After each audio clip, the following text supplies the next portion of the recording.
लग्नेश राशि स्वामी अगर अस्त अवस्था में हो, नीच की अवस्था में हो, तो प्रभाव बहुत ज्यादा अच्छे नहीं लेकर के आता। लेकिन अगर वही अस्त की अवस्था से निकल करके उदित हो रहा हो, तो वह समय कुछ हद तक आपको प्रभाव अच्छे लेकर के भी आता है। बात मकर राशि और मार्च का महीना कैसा रहेगा, उस पर चर्चा करेंगे। हर महीने कोई ना कोई ग्रह बदलते हैं, सामान्य घटना है ग्रहों का बदलना, लेकिन उसका प्रभाव असामान्य तरीके से भी आप पे आता है। इस महीने कई तरह के बदलाव हो रहे हैं, ग्रह राशियां बदल रहे हैं और आप पे प्रभाव भी कई तरह से हट के आएंगे। पहला प्रभाव या पहला परिवर्तन आप पे क्या लेकर के आएगा, बुध और शुक्र। क्योंकि 7 मार्च को बुध और शुक्र एक ही तारीख को दोनों ग्रह बदलेंगे।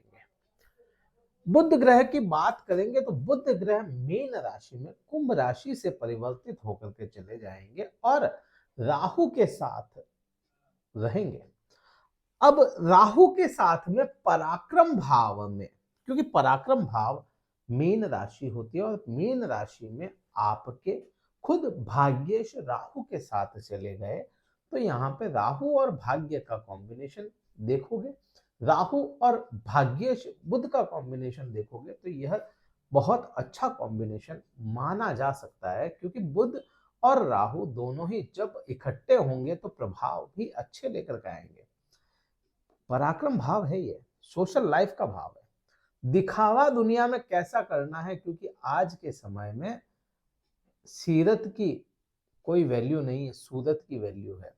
आपका चेहरा क्या बोलता है उसकी वैल्यू है। आप क्या अपने मन में रखते हैं, या क्या कितना ही उजला मन हो, चेहरा उजला होना चाहिए, और वह राहु दिखाता है और राहु ही यह चीजें करवाता है। फेक लाइफ आपके जीवन की तीसरे भाव और राहु से ही देखी जाती है, और तीसरा भाव और राहु ही का ही कॉम्बिनेशन है।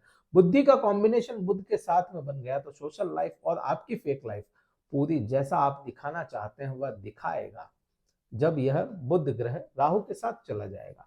भाग्य का भी साथ इस समय में राहु राहु और बुध दोनों मिलकर के दिलाएंगे। क्योंकि भाग्येश बुध ग्रह और भाग्येश खुद अपनी दृष्टि डाल रहे हैं भाग्य भाव पे राहु के साथ में। शाम दाम दंड भेद करके भी आपका भाग्य आपका साथ देगा इस समय में। बात लग्नेश की भी की थी अपन ने, तो लग्नेश का भी बहुत फर्क आता है, या राशि स्वामी का भी बहुत फर्क आता है। ये तो चंद्र राशि पर आधारित वीडियो है।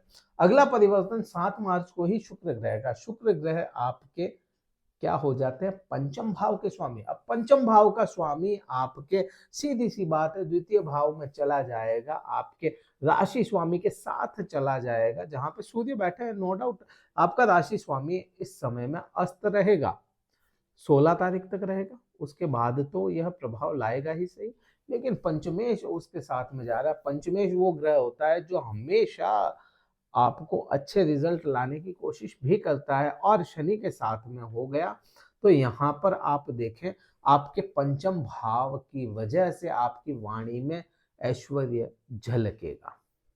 इतने समय से 7 तारीख से पहले तक के वाणी में आपके कटुता या वाणी में आपको परेशानियां अगर देखने को मिली है, तो पंचम भाव का स्वामी यहाँ पर खो जाना आपको सीधा सा यही दर्शाता है कि आपकी वाणी में ऐश्वर्य आएगा।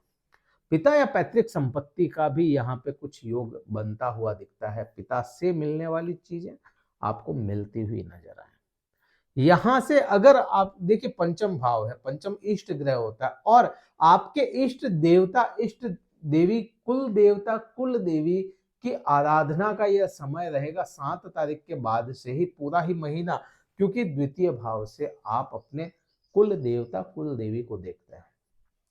कुल देवता की आराधना इस समय में आपको करनी चाहिए, और पूरे ही महीने की कोई भी, अगर वैसे तो पूरे जीवन की परेशानियां आपके कुल देवता या कुल देवी टाल देते हैं, तो आपको इस महीने तो कम से कम ये करना ही चाहिए, जिससे आपको इस महीने की सारी ही परेशानियां निकाल करके बाहर फेंक दे आपके कुल देवता। आपके कुल देवता कौन होता है, कमेंट में नाम बताएं, हमें भी पता चले कि कुल देवता का आशीर्वाद आप पे है। अब आगे बात करते हैं, अगला परिवर्तन जो होगा वह होगा आपका 14 मार्च को। 14 मार्च को सूर्य ग्रह परिवर्तन करके मीन राशि में आ जाएंगे।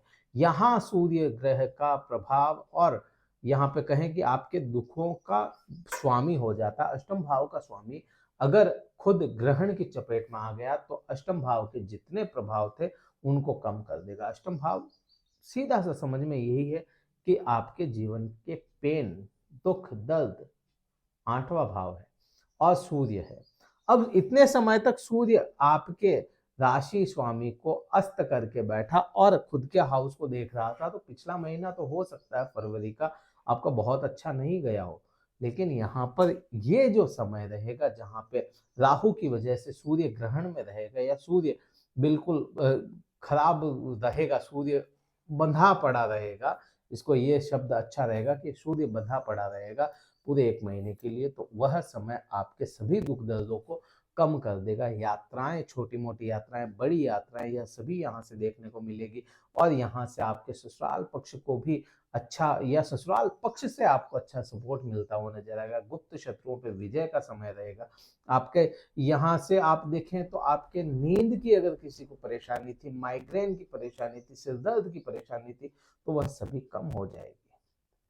बात अगले परिवर्तन की मंगल की करेंगे। मंगल 15 तारीख को परिवर्तन कर रहा है और 15 तारीख को यहाँ पे 15 तारीख को मंगल कुंभ राशि में चला जाएगा। मंगल अपनी उच्च अवस्था से निकल रहा है, मीन्स अपनी उच्च अवस्था। 15 तारीख तक तो यहाँ पे आपको यह मंगल ऐश्वर्य भी दिलाएगा, आपको यहाँ पे सुख भी दिलाएगा, लेकिन उसके बाद में यह चला जाएगा आपके द्वितीय भाव में, आपकी खुद की राशि से निकल रहा है और द्वितीय भाव में जा रहा है। यहाँ पे वाणी में अग्रेशन लेकर जाएगा। ऐश्वर्य तो शुक्र दिलाएगा, नो डाउट शुक्र ऐश्वर्य दिला रहा है, लेकिन अग्रेशन ऐश्वर्य के साथ में अगर अग्रेशन मिल जाए तो वह कॉम्बिनेशन क्या डेडली कॉम्बिनेशन होगा, आप खुद समझ सकते हैं। बात भी सटीक करनी है और बिल्कुल शुगर कोट करके कर रहे हैं, बड़ा डेडली कॉम्बिनेशन है और यह आपका काम भी करवाएगा। हाँ, नो डाउट यहाँ पे शनि के साथ में मंगल होगा, द्वंद्व योग है, लेकिन फिर भी शुक्र तो यहाँ पे मीडिएटर बन ही गया, शुक्र यहाँ पे मीडिएटर बन ही गया। शुक्र की वजह से यह कॉम्बिनेशन बहुत अच्छा बन जाएगा कि आपको यहाँ पे अग्रेशन के साथ में ऐश्वर्य दिलाएगा। अब बात यहाँ पे मंगल की भी करते हुए चले कि मंगल यहाँ पे शुक्र के साथ जा रहा है, तो सुखों के भाव को पूरा यहाँ पे आप देखें, सुखों के भाव में भी ऐश्वर्य झलकाएगा। यह सुखों के भाव से ऐश्वर्य आएगा या सुखों, ये कोई भी तरह की भौतिक चीजें होती है ना, यहाँ पे आप कह सकते हैं कोई भी चीज, आपका पैसा हो गया, आपकी गाड़ी हो गई, मकान हो गया, प्रॉपर्टी हो गई, या कुछ भी जो चीज आप पैसों से खरीद के सुख पाते हैं, उन सभी चीजों के साथ में ऐश्वर्य को जोड़ देगा। तो यह मंगल और शुक्र का काम होगा। बात यहाँ पे लाभ भाव की भी हो जाती है, क्योंकि मंगल है लाभ भाव का स्वामी, तो मंगल शुक्र के साथ में ऐश्वर्य के साथ में आपको लाभ दिलाता हुआ ही नजर आएगा।